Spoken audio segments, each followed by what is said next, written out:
বড়াবাজার শহরে বড়াবাজার এলাকার বিভিন্ন সমস্যার কথা তুলে ধরতে ও সমাজ সচেতন বার্তার জন্য বড়াবাজার নিউজ পোর্টাল চ্যানেল তৈরি হয়। আজ প্রায় 7 লক্ষ দর্শকের চোখের সামনে পৌঁছে গিয়েছে। যদিও চ্যানেলটি গত মাসে পথ চলা শুরু করে, তবু দর্শকের ভালোবাসায় ধীরে ধীরে আলোর পথে এগিয়ে যাচ্ছে।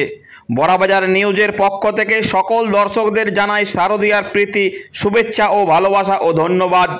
বড়াবাজার নিউজ পোর্টাল চ্যানেলের সম্পর্কে পুরুলিয়া জেলা তৃণমূল কংগ্রেসের জেলা সভাপতি তথা বান্দোয়ান বিধানসভার বিধায়ক রাজীব লোচন সরেন কি বললেন, চলুন শুনে নিই। আপনি কি বলবেন Barabazar news channel? Barabazar news channel এটা তৈরি হয়েছে অত্যন্ত আনন্দের বিষয়। দেখুন, আমাদের সংবাদ মাধ্যম একটা চতুর্থ স্তম্ভ, যেখানে আমার একটা অনুরোধ থাকবে, একটা আবেদন থাকবে, অন্যান্য পোর্টাল বা অন্যান্য চ্যানেলের থেকে একটু যেন ব্যতিক্রমী হয় এবং সাংবাদিকতার যে মূল যে প্রিন্সিপাল যেগুলো থাকবে সেগুলো যাতে বজায় করা হয়। তার সাথে সাথে নিরপেক্ষতা অবশ্যই প্রয়োজন।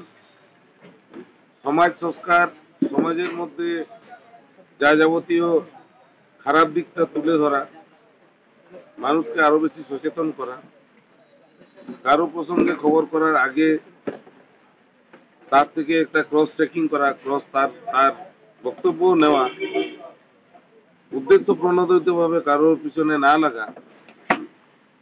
তাছাড়া কাউকে নিয়ে যদি খবর করা হয় তাকে বলার সুযোগটা করে, তাহলেই আমাদের এই চতুর্থ স্তম্ভ যে আমরা সাংবাদিকতা বা এই আমাদের যেটাকে আমরা চতুর্থ স্তম্ভ হিসাবে বলছি সেটা বাস্তবে সেই রূপটা পাবে।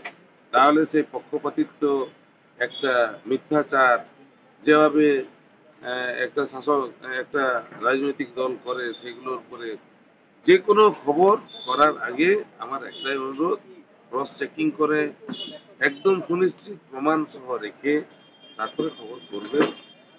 এই বড়াবাজার নিউজ যেটা আমাদের যে এলাকার যে পোর্টাল যেটা বেরোচ্ছে, আমি সমস্ত কর্মীদের এবং যারা করছেন আপনাদের প্রত্যেককে আমার অনেক অনেক শুভেচ্ছা থাকছে। শারদীয়া পুজো উপলক্ষে সবাই ভালো থাকুন, সুস্থ থাকুন এবং যেমন শুরু করেছেন গরিমা, এবং এই গরিমাটাকে রক্ষা করে সাংবাদিকতার যে মূল স্তম্ভ সেটাকে সামনে রেখে আপনারা এগোবেন, এই আশা আমি আপনাদের কাছে রাখবো। প্রত্যেকে ভালো থাকুন।